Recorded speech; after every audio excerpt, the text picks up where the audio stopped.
China Current is a weekly news talk show from China to the world.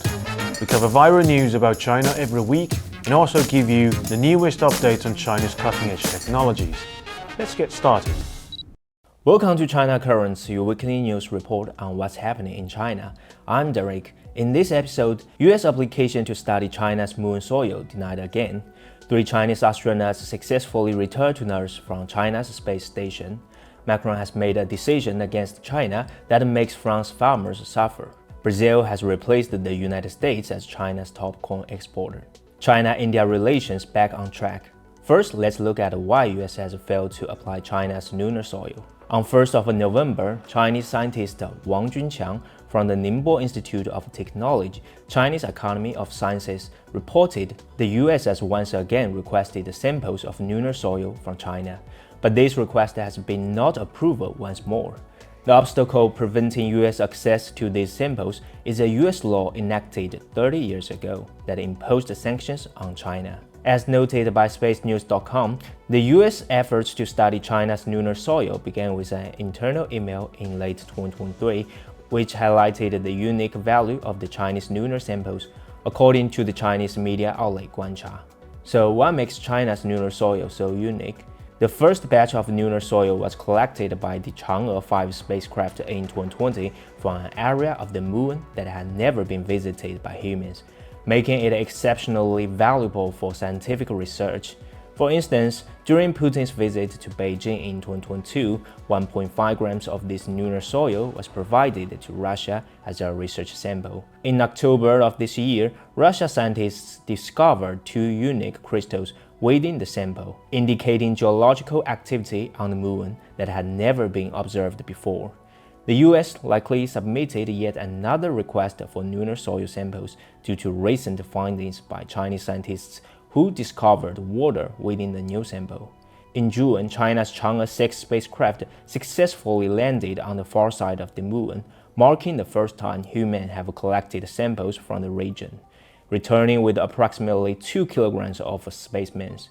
An August research report stated that China has found a new method to utilize lunar soil for large-scale water production, and Professor Wang Junqiang, mentioned earlier, was one of the project's participants. According to Chinese official media, by studying Chang'e 6 lunar soil samples, researchers at the Chinese Academy of Sciences found that the lunar soil has stored large amounts of the hydrogen due to billions of years of radiation from solar wind. When heated, the hydrogen reacts chemically with the iron oxides in the minerals, producing elemental iron and significant quantities of water. When the temperature rises above 1000 degrees Celsius, the lunar soil melts and the water generated from this reaction can be released as water vapor.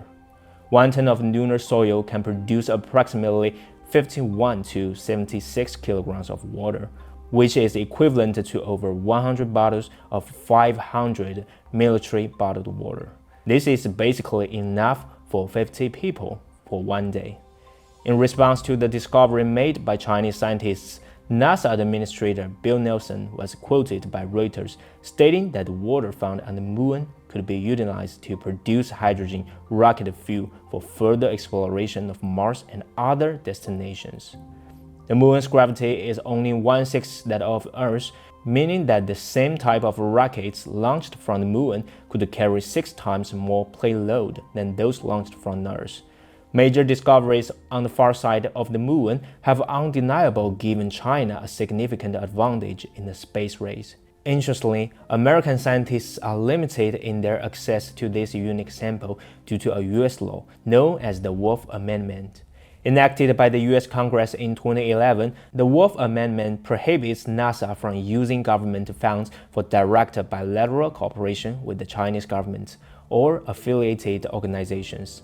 At the time, the U.S. cited concerns about the nature and goals of China's space program as the rationale for this legislation. However, for Chinese researchers, the Wolf Amendment is seen as a betrayal. On the same day the amendment was issued, the U.S. Space Shuttle Endeavour completed its final mission, and NASA canceled press that had been promised to all Chinese journalists. Ironically, according to Forbes, Chinese scientists played a key role in building essential components of Endeavour's 2 billion payload, the Alpha Magnetic Spectrometer.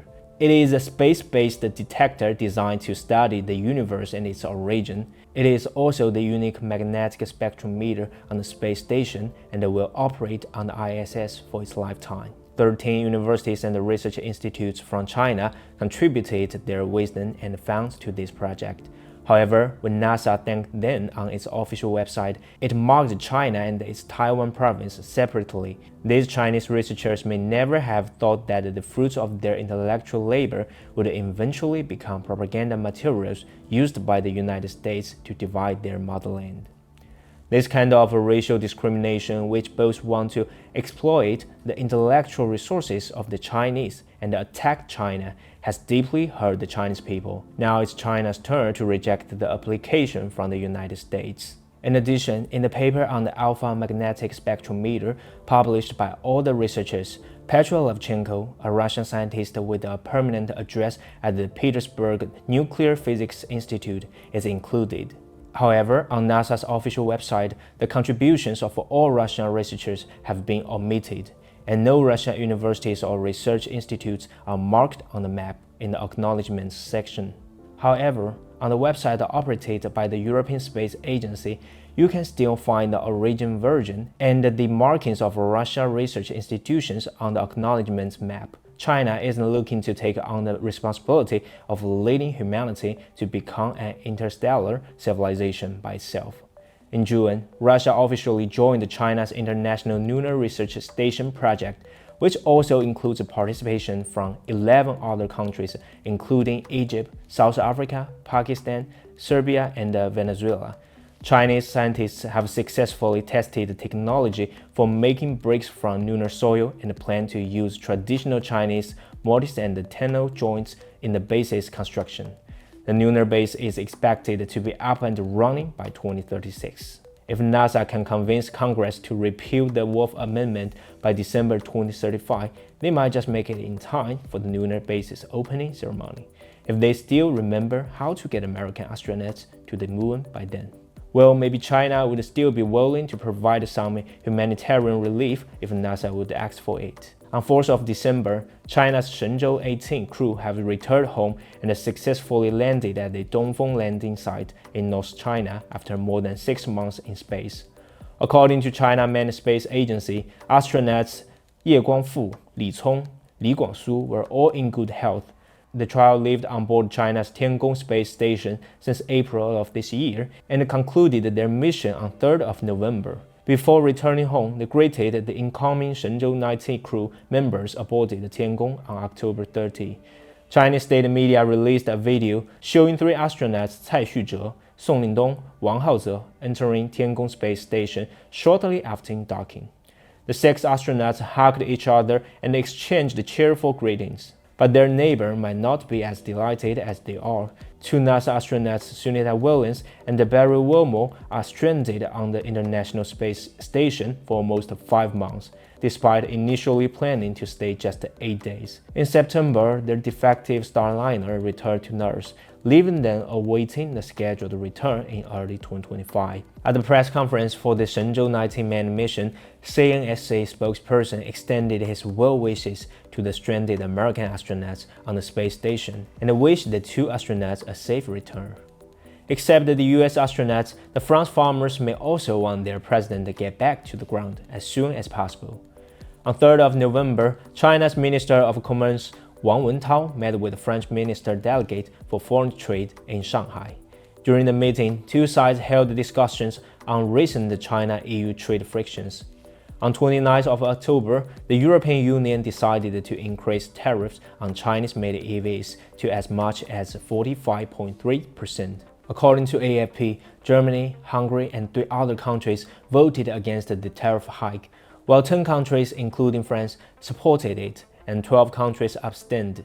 France's stance has puzzled many in China, especially as France is once again serving as a guest country of honor at the China International Import-Expo, with over 100 French companies participating, the highest number among EU countries. As early as July, the European Commission had already made a preliminary ruling on the bill to increase tariffs on Chinese EVs.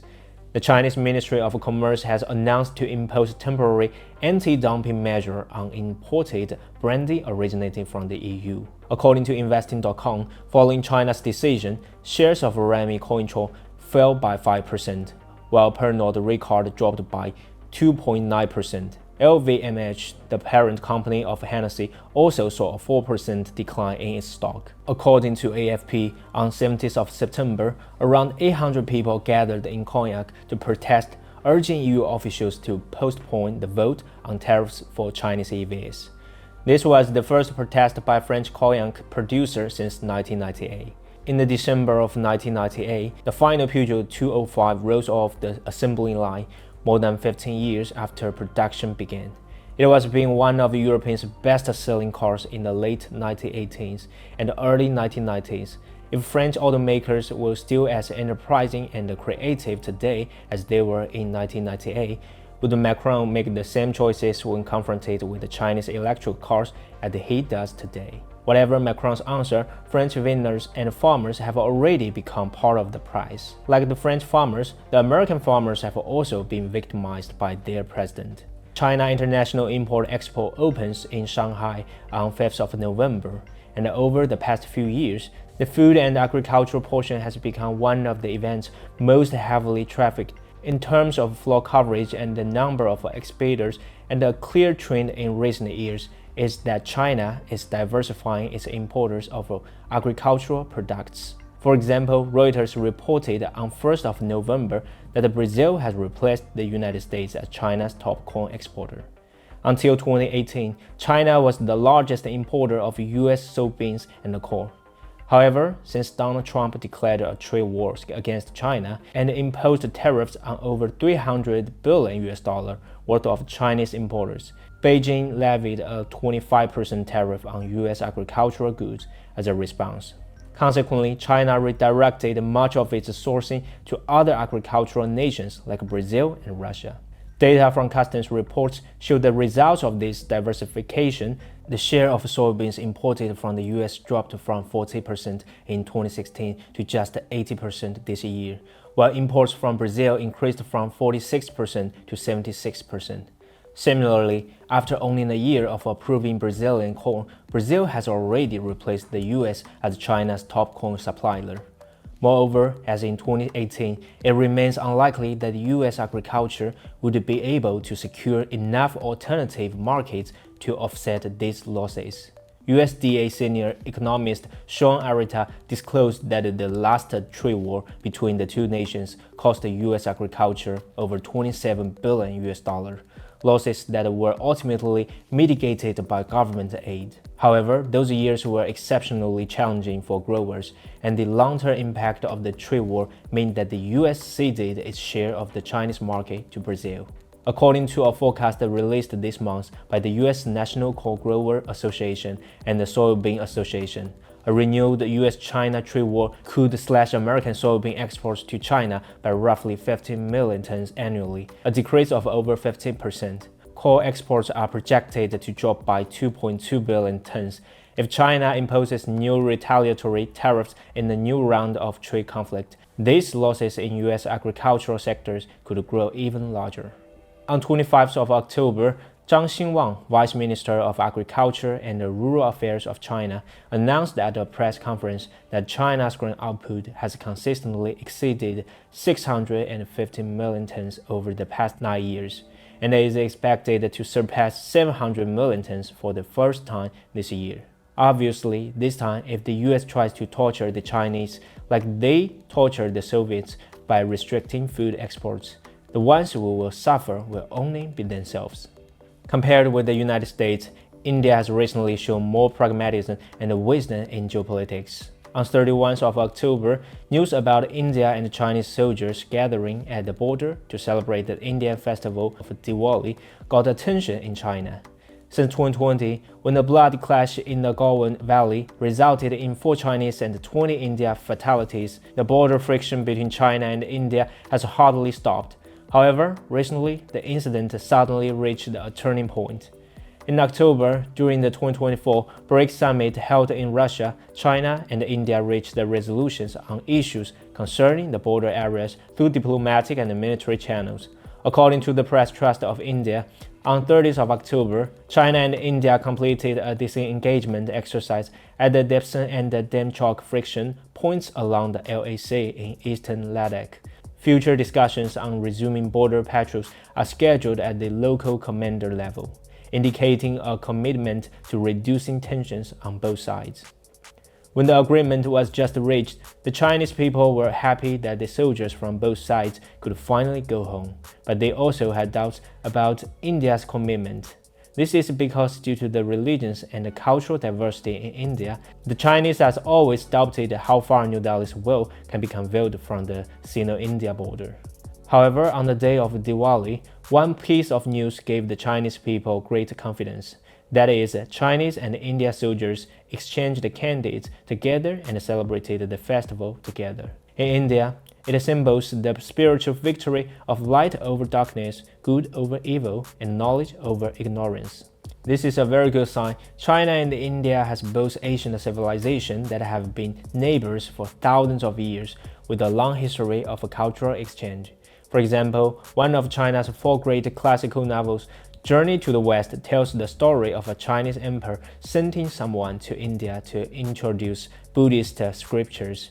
There are no fundamental conflicts of the interest between China and India. It was only when British colonizers hastily left Asia, disrespecting Asian history, religions, and cultural backgrounds, that they arrogantly and irresponsibly drew lines on the map, providing an excuse for those with ulterior motives to sow discord among Asia unity. Now, driven by the common good of all mankind, there is a hope that China, India, and all BRICS countries will once again share a sweet future. That's all for today. Thank you for watching this episode of China Currents. If you have any thoughts or comments, please reach us at the email address below. We look forward to hearing from you. See you next time.